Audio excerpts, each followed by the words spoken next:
Welcome to the Journal Editorial Report. I'm Paul Gigot. Former FBI Deputy Director Andrew McCabe continuing his book tour this week and confirming in a series of interviews that he opened a counterintelligence investigation into President Trump after the firing of FBI Director James Comey. McCabe even suggesting that the president might be a Russian asset. Do you still believe the president could be a Russian asset? I think it's possible. I think that's why we started our investigation, and I'm really anxious to see where Director Mueller concludes that. All this amid new reports that the Mueller probe is wrapping up, and as former Trump fixer Michael Cohen prepares to testify on Capitol Hill next week. Let's bring in James Trusty. He is a former Justice Department prosecutor. Welcome. Good to have you here again. So let's start with the McCabe revelation that he and the Deputy Attorney General Rod Rosenstein talked about the idea of invoking the 25th Amendment to replace President Trump. Have you ever heard of anything like that before? No, it's pretty outlandish, and I feel that way really for two different reasons. One is McCabe and one is Rosenstein. McCabe has serious credibility problems. The Inspector General found that he lied on multiple occasions, including lying about the last conversation with the Inspector General. He's on a book tour. He's got a criminal referral out there, and he's got a lot of axes to grind as he goes on these softball interviews. On the other side of it, I know Rod Rosenstein. I know him to be a career prosecutor, a guy who's very stand-up and ethical, and also very intelligent about the Constitution. I can't imagine for a moment that Rod would ever think the 25th Amendment was remotely in play. It's about disability, not dislike. And so I think on both ends of the spectrum, there's some serious credibility questions surrounding Mr. McCabe's allegations. So Rosenstein has said he was in no position to be able to invoke the 25th Amendment. Of course, he wasn't, but he doesn't deny that he may have he raised the issue. So I mean, maybe this was just the turmoil of the time, the kind of chaos after the Comey firing that might have come up. Yeah, I don't think it would have come up in a straight-laced way. I think it's possible that Rosenstein was sarcastic, dismissive of the notion. But you also have to remember, I think, when DOJ issues these denials, they're being very careful not to expose fuller, more detailed investigative conversations. So I think he's kind of hitting back with one arm behind his back rather than being able to give a full-throated response to what McCabe is saying. So you'd like to see him testify, as Lindsey Graham has said to the Senate Judiciary Committee about all this with Rod Rosenstein? Would that could be helpful, I suppose? I think it'd be helpful. I don't know if I wish that on any of my friends or my enemies, but the reality is, I think Rod will hold up very well in front of Congress when it comes to this type of questioning. I don't think he has anything to hide.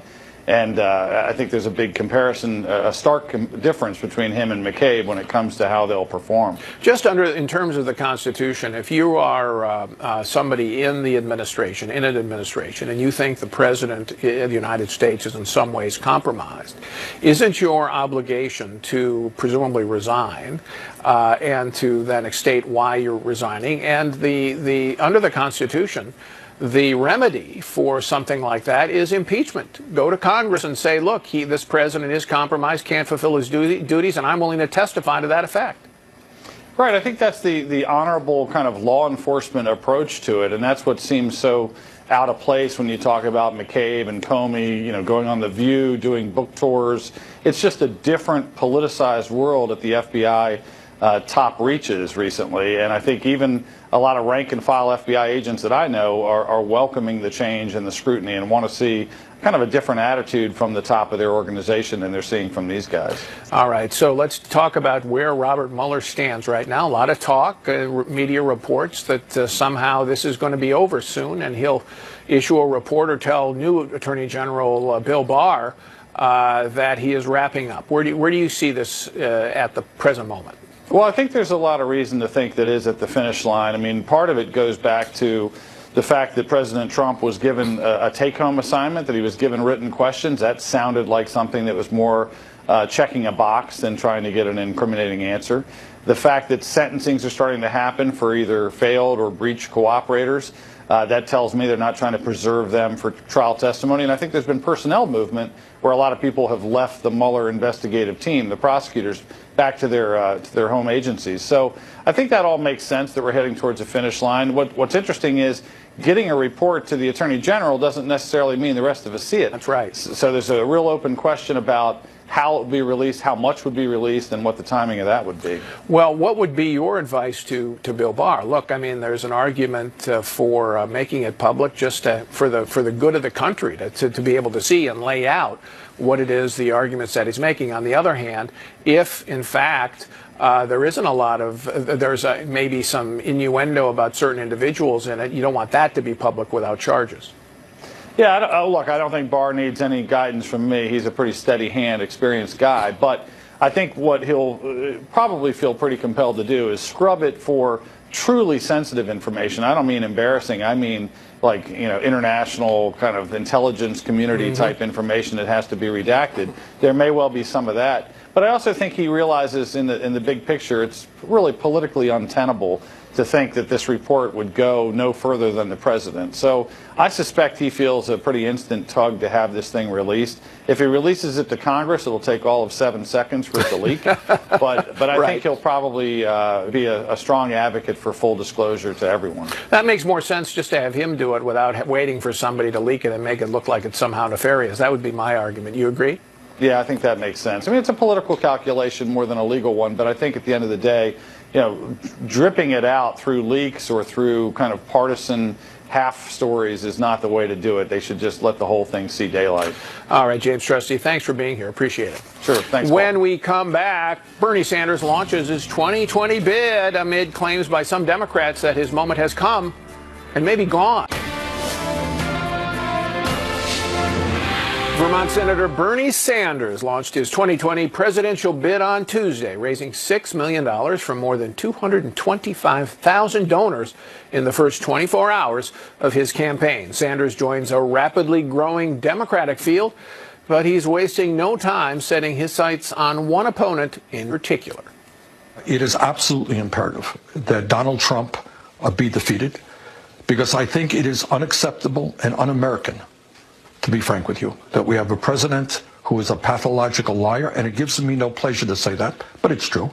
We have a president who is a racist, who is a sexist, who is a xenophobe. Joining the panel this week, Wall Street Journal columnist and deputy editor Dan Henninger, editorial page writer Jillian Melchior, and editorial board member Kyle Peterson. So, Dan, we'll get to the rhetoric in a bit, but what are the assets that Sanders brings to the campaign? Well, the biggest asset he brings to the campaign is that he walked in from nowhere in 2015 and 2016 and significantly challenged Hillary Clinton for the nomination. As well, if people forget, back then in most of the head-to-head polling that was done, Bernie was always in a lead of Donald Trump. And people go, how can a 70-something socialist senator from Vermont have this support? Bottom line is, he does. And people are saying he's finished. His time was back then. Guy raised $6 million in one day. And in the beauty contest polling right now, he's just behind Joe Biden. Bernie Sanders has something that appeals to a lot of Democratic voters. And he has a passionate following, Kyle. And I guess one of his appeals is, I'm the real thing. You want a socialist? I'm a real socialist, okay? I call myself one. None of these trimmers who will sell you out. Right, but one of the questions is how broad that base is. We know it's deep, we know it's enthusiastic, but I'll give you two numbers. In the 2016 primaries, Bernie Sanders won only about a quarter of black voters, and about a quarter of his primary support did not vote for Hillary Clinton in the general election. So the question is whether he can broaden that support or whether he can take advantage of a divided field here. If there are 20 candidates up on the debate stage, and he can keep a broad, solid 30% of the vote, he could steamroll the nomination the same way that Donald Trump did. No longer the only left of center candidate or progressive in the race, Jillian. Yeah, I think one remarkable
Electability issue is something we have to think about in the primaries.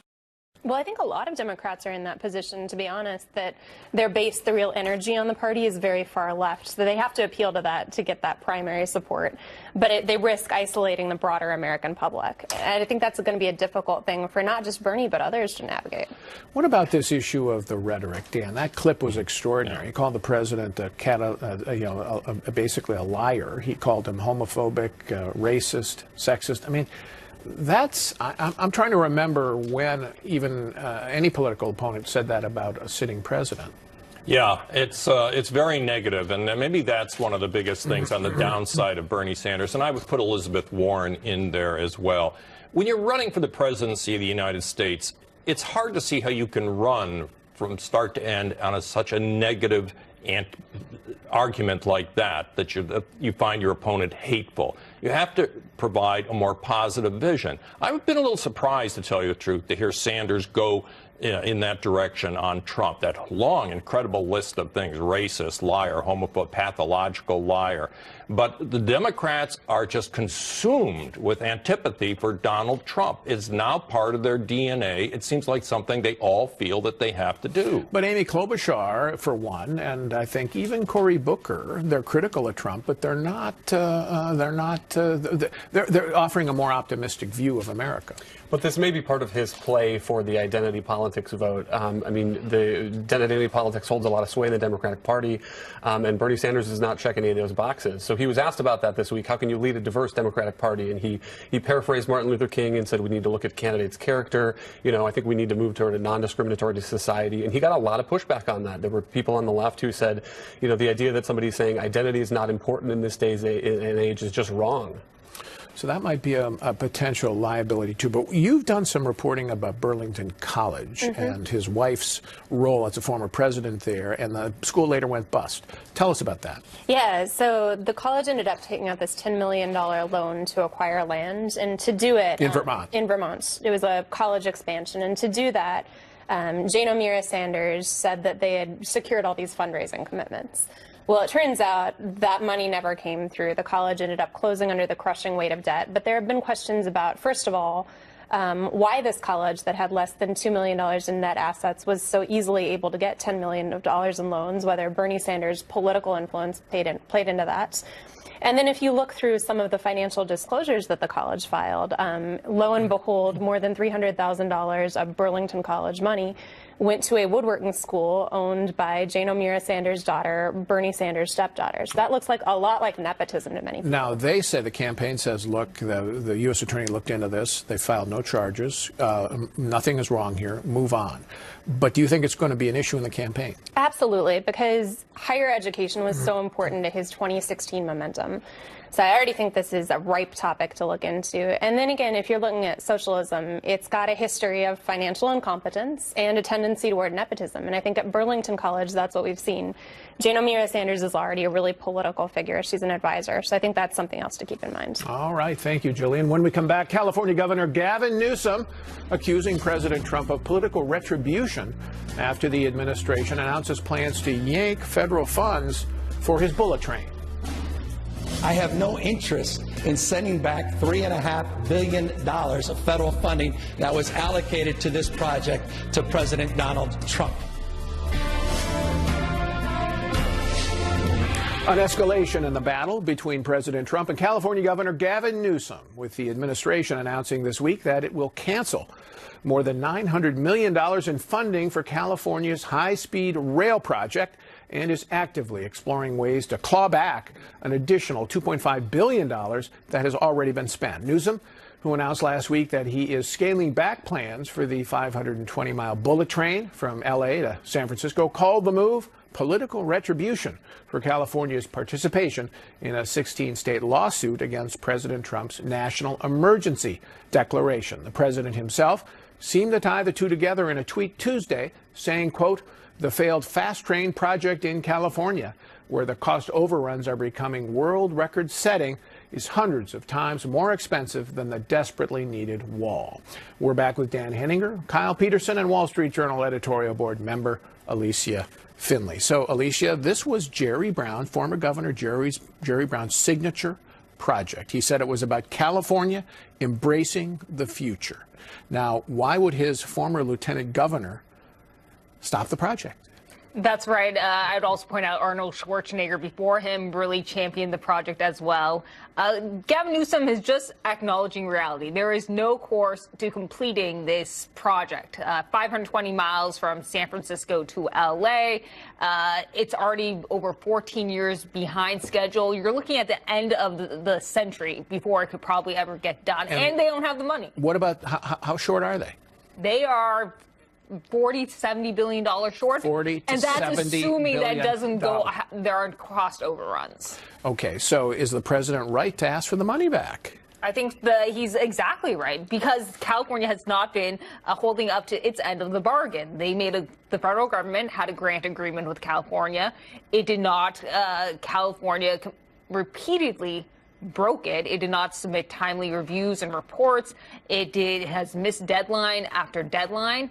I think it's about time that the federal government yanked money. But Newsom is saying, look, I'm not killing the whole train, okay? I'm still going to build the Merced to Bakersfield block in the Central Valley. So we're not giving up on the whole project, so you still owe us the money.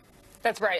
Ironically, that's probably the least popular part of the project. That area of the valley really doesn't like it because it's destroying a lot of property. But even then, that part of the project will still take probably over a decade to complete. And a lot more money. And a lot more money. Does California have the money to build this? Yes. I mean, if it really wanted to, it has a $21 billion surplus, Gavin Newsom is projecting. It has $1 to $2 billion in cap and trade revenues every year. It has another $5 or $6 billion that it's bringing in from its gas tax. I mean, it just basically wants a free ride on the federal government. Well, what about the other fights? This is part of a broader brawl between kind of left-leaning California and the Trump administration. You've got a fight over fuel economy standards that broke down this week, the negotiations, so that looks like it's going to end up in court. You got the emergency border declaration that's also ending up in court. Right. I don't think this is political retribution. Republicans have been talking about the high-speed rail thing, how it doesn't make sense for years, and anybody would have canceled this, any Republican president. But this broader picture this is how federalism is supposed to work, particularly in an environment where Congress is no longer jealously guarding its own power. I mean, what do you mean by that? How is this making federalism work? The counterweight to the president is supposed to be Congress, and since Congress has become kind of a tribal institution that will go along with whatever its party wants, the states are stepping in and kind of fulfilling that role. I mean, you saw this during the last administration when Obamacare came down. A lot of Republican states banded together. Texas was one of the leaders to file lawsuits against it. So this is the natural give and take of the federal system. And there's nothing untoward here. Interesting. Yeah, well, I also think that Donald Trump is teeing up California. President Trump is always looking for villains he can fight with, and I think he's going to make California a general villain for his reelection campaign, and this time based on some substantive issues, like the bullet train, like the fuel economy standards. And don't get me wrong, he's fighting with the liberals and the political class in California. The Edelman Institute out there put out a fascinating study this week. 53% of Californians are thinking of leaving the state.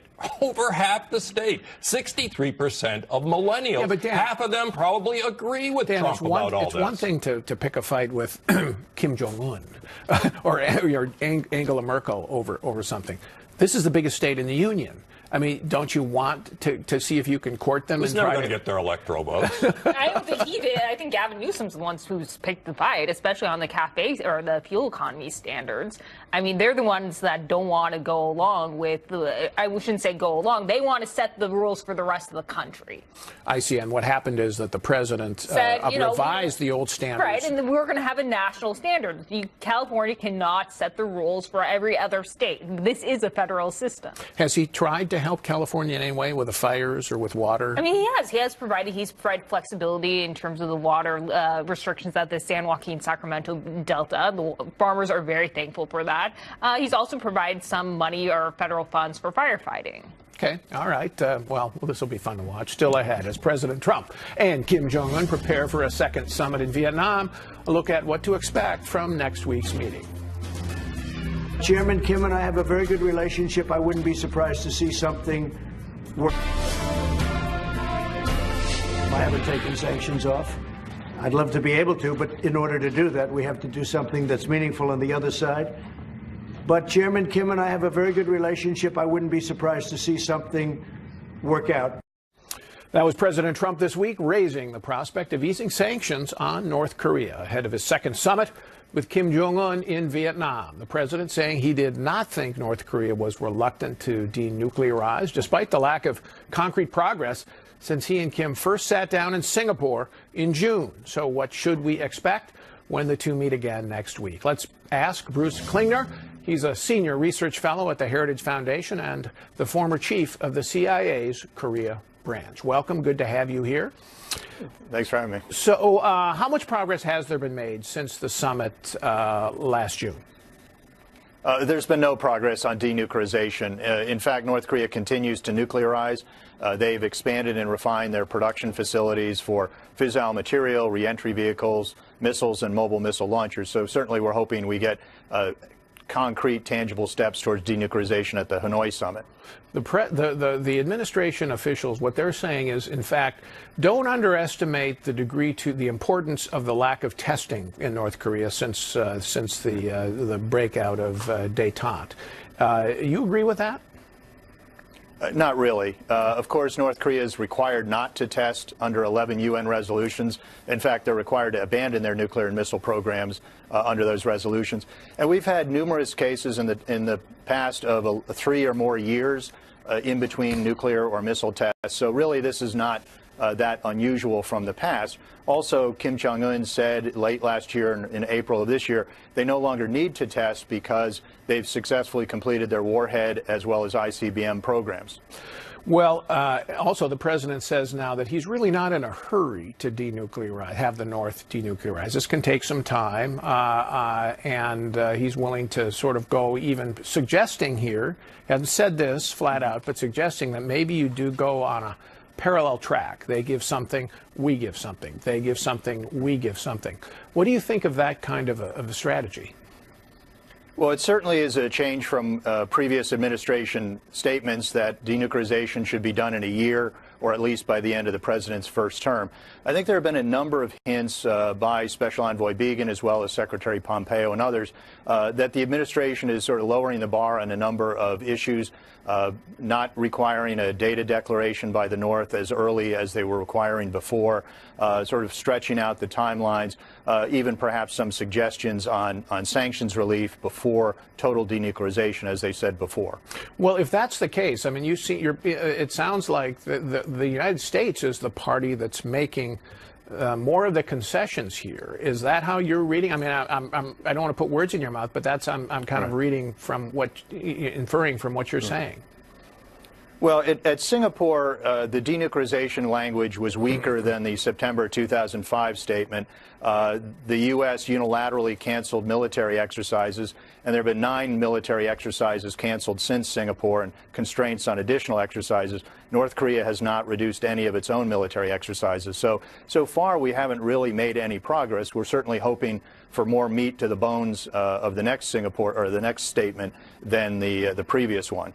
Well, so here's the other spin I'm getting from the administration as well, and they're saying that, look, we have to have a summit here, even though we haven't had concrete progress, because the only person who can make a concession in North Korea and make it stick is Kim Jong-un. And anybody lower than him who comes over for talks here or elsewhere and makes a concession that Kim decides he doesn't like is frankly risking his life. So you've got to go to the top here, and that's why it has to be Trump versus Kim, even if that's unusual in the history of summitry. What do you think of that?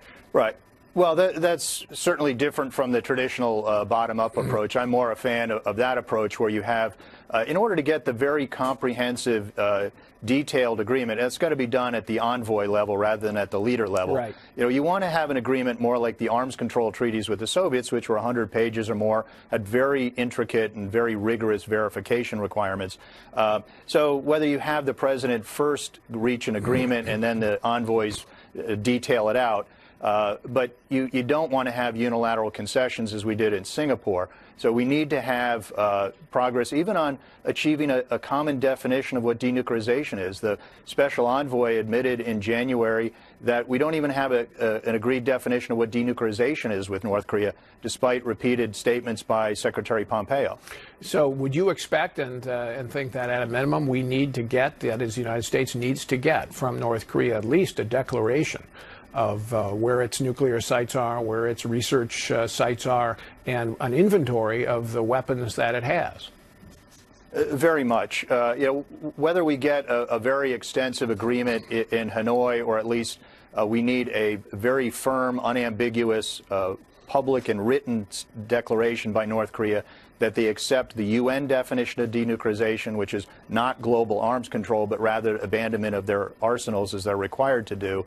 We need a commitment by them on a full and complete data declaration and an acceptance of international standards of verification. What did you make, you're a former CIA analyst, what did you make of the reports this week that Kim has purged some of the critics of dealing with the United States and as part of some anti-corruption drive? Does this suggest that maybe Kim really is sincere in his denuclearization pledge and we could see some progress? Well, we've seen purges by Kim Jong-un ever since he came into power in 2011 and 2012, as well as his father had done any number of purges. So we're never quite sure if it's because of corruption or eliminating real or imagined opponents. So I don't think we can directly link it to the people being purged are hardliners who are resistant to a nuclear agreement with the U.S., because Kim's been purging people, including hundreds of people, for quite some time. He even purged and executed someone for falling asleep in a meeting. Okay, well, that's who the president is dealing with head-to-head. Thank you, Bruce Klingner. Appreciate your being here. Still ahead, from California to Colorado to West Virginia, teachers across the country are walking off the job, and it's not all about the money. A look at what else is behind the recent spate of strikes next.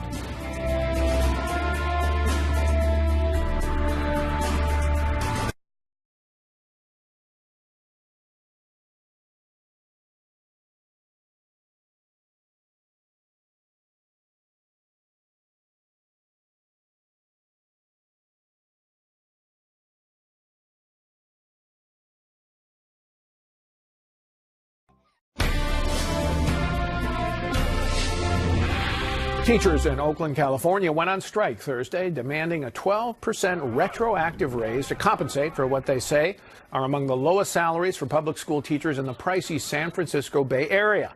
It's just the latest in a series of strikes, with teachers across the country walking off the job in recent months, and not just over pay and benefits. West Virginia teachers who went on a 9-day walkout last year ended another 2-day strike this week after Republican Governor Jim Justice promised to veto a bill that would have increased school choice and accountability.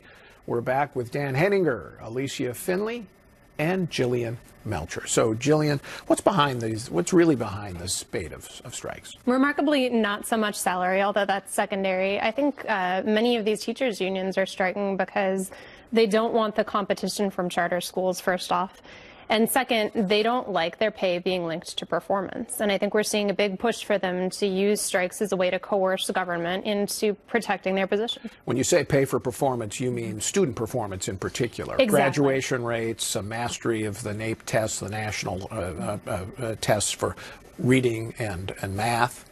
That's what you're talking about? Yeah. They want seniority to determine pay. Yeah, they want seniority. So in West Virginia, you had them saying that you actually can't consider anything but seniority for layoffs. In Denver, a big sticking point was whether or not you'd give bonuses for better student performance. So yeah, I think these teachers' unions, end of the day, they want to be protected. They want to know that they're going to get the union perks and not have the competition. And on the issue of performance, performance is poor. I mean, the scores on tests in most of these districts is below anything that's acceptable. Parents realize this, inner city parents, and so many of them are migrating to charter schools to get their kids out of these public schools, and the unions are becoming desperate about losing their franchise. Well, but Alicia, is this working? Well, that's why they keep doing it. It worked last year in Arizona, Oklahoma, West Virginia. They got pay raises. Big pay raises. Big pay raises. And then every time in L.A., they got somewhat of a pay raise praise, but the problem is the school reformers are not going on offense, and they are not actually strongly advocating for these reforms because they've become a little timid in the Trump era because the unions have managed to create this narrative that these are for-profit charter schools promoted by Betsy DeVos, and they're scaring a lot of liberal school reformers. Betsy DeVos being the education secretary, but charter schools are not for profit. That's right. They are nonprofit they're public schools. Right. They just get money, and most of them actually get less money from per student than traditional public schools. That's right. Well, the unions think that anything that isn't run by the government is for profit, and they've managed also to vilify the backers of charter schools, which usually are wealthy philanthropists. Well, in West Virginia, that's not a left-leaning state anymore. It's voted for Trump. Jim Justice, Republican governor, used to be a Democrat, changed to Republican. I think the Republicans were moving this reform bill, and yet he came out, almost before they went on strike, to surrender essentially and say, I'll veto the bill. So why in a state that's right-leaning and, as Dan says, underperforming, would he capitulate so quickly? I mean, I think that's the question for him. For sure, West Virginia has a strong labor presence. But yeah, what he's done is essentially give the teachers union a veto over legislation. It's a huge surrender, I think. And I would like to see the school choice advocates be a little bit more forceful, because at the end of the day, you've got these teachers going on strike claiming it's about the children, and that's hogwash. If you look at how these schools are performing, it does an enormous disservice, particularly to the most vulnerable students, not to give them more options. Well, and this is not universal across the country, Dan, because we have the example of Florida, where which has a very expansive school choice program, and which Ron DeSantis, the current governor, used to his advantage politically. There's some polling that suggests that was a big advantage for him in the last election. Good point. And he ran with President Trump's support, for sure. I wish, Paul, that President Trump would do more on this issue than he has, not just the reformers, but he embraced school choice and charters in the campaign. He hasn't really done it as president. I think it would be a big political win for him if he got behind some of these charter schools and school choice movements, because it is about inner city, black voters in the inner city who are looking for alternatives, and I think the president would do himself a favor if he got behind it. This retreat by the Democrats is on school choice and accountability is a retreat from Democratic policies, right? I mean, Bill Clinton was in favor of charter schools.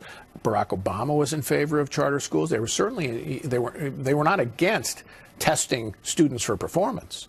No, I think that's right. I wouldn't necessarily say there's a retreat. I think they basically do not want to go to war with the unions. So in LA, what you saw is Austin Buechner, who is a quote-unquote school reformer. He really was kind of milquetoast on this issue. He really didn't make the case for why charters are good. He rather said public schools just do not receive enough funding. We need to just fund public schools better and everything will be fine. Yeah, they just don't want to have to jeopardize the future of their careers, because the unions will take them on. But somebody has to do that in the Democratic Party. When we come back, Chicago police charge. Accusations within this phony attack received national attention for weeks. Celebrities, news commentators, and even presidential candidates weighed in on something that was choreographed by an actor. I only hope that the truth about what happened receives the same amount of attention that the hoax did. That was Chicago Police Superintendent Eddie Johnson following the arrest Thursday of Empire actor Jussie Smollett. Smollett was charged with felony disorderly conduct for filing a false police report after claiming that he was violently attacked last month by two masked men shouting racial and homophobic slurs, as well as pro-Trump slogans. Empire producers announced Friday that Smollett has been written out of the final 2 episodes of the season. We're back with Dan Henninger, Jillian Melcher, and Kyle Peterson. We should point out that Smollett says he is innocent, denies the charges, saying this still saying this happened to him. But what do you make of the larger story here? Well, it points to a problem with what one writer this week called victimhood chic. When grievance taking has gotten to such a point, the identity politics elixir that has been floating around has gotten to such a point that people feel like being attacked for their race or for their gender. It's no longer something that's negative on you. It gives you power as a victim. And think about, I mean, assuming that he made this up as prosecutors and police say, think about what he's saying by denying it. He's saying that these two guys who were caught on camera, he would rather them go to jail or be prosecuted for assault than to admit that he made this up. Julian.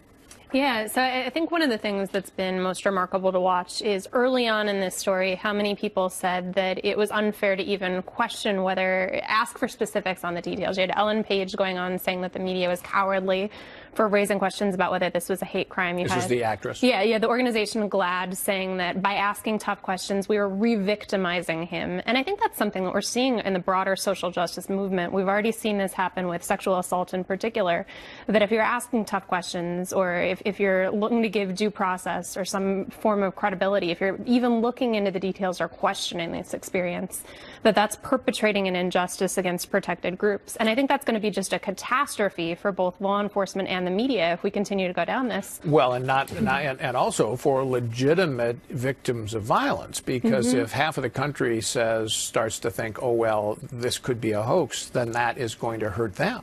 Absolutely. Absolutely. And I mean, I think, again, we've already seen this with sexual assault happening, that when there is a hoax, it does call into question everybody's credibility. But I think that's all the more reason for the media and for law enforcement to be rigorous. I've been happy to see, hopefully, the truth coming out in this story. But again, this is the second time this has happened in the last couple of months. We had the Covington Catholic incident on the Washington Mall with Nicholas Sandmann. You think those are similar? What's similar about them? The media rushed to judgment to within hours conclude that Nicholas Sandmann was abusing the Native American in front of him, and to conclude that Smollett was indeed the victim of a hate crime. This wasn't just actresses that were saying this. It was journalists, media, respectable journalists. And you wonder... Colbert, a late-night show, basically accepting it as gospel. Right. And as Kyle was suggesting, this idea of victimhood has become so pervasive, not just in, the kind of circles that Jillian's describing, but serious journalistic circles. The Chicago reporters were the ones who got into the facts by checking out their sources. What has happened to our business when you don't look for the facts first rather than reaching these conclusions as they have? Can you answer that question? I cannot, other than the power. The power of identity politics is extraordinary. It has become pervasive. It's infected newsrooms, corporations, everything. And interestingly, on social media sites, some of the national reporters who covered this, Kyle, were attacking Chicago-based journalists who ask questions, because, of course, their job is to ask questions. And they have sources in the police department who were saying, this may not add up. And yet they were attacked for doing what essentially are the basic ABCs of journalism. Right. So there's an old Mark Twain quote, I think, I don't know if it's true or not, about how the lie gets halfway around the world before the truth can get its boots on. And that's him writing, in his day and age and not in ours with social media, Facebook, Twitter. I know people say that retweets are not endorsements, but when one news outlet says, that this attack happened, these are the details, all those, that just spreads everywhere, and everyone seems to take it at face value without really waiting, taking a breath, waiting for police and prosecutors to see what actually happened. All right, we have to take one more break. When we come back, hits and misses of the week.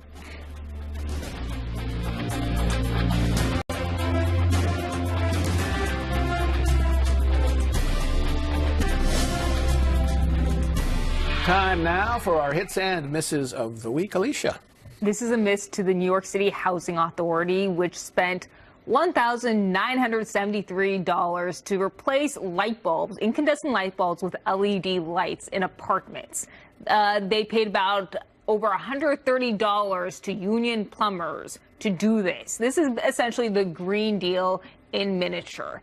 Meantime, by the way, residents did not have heating. They had lead paint was peeling. They had black mold.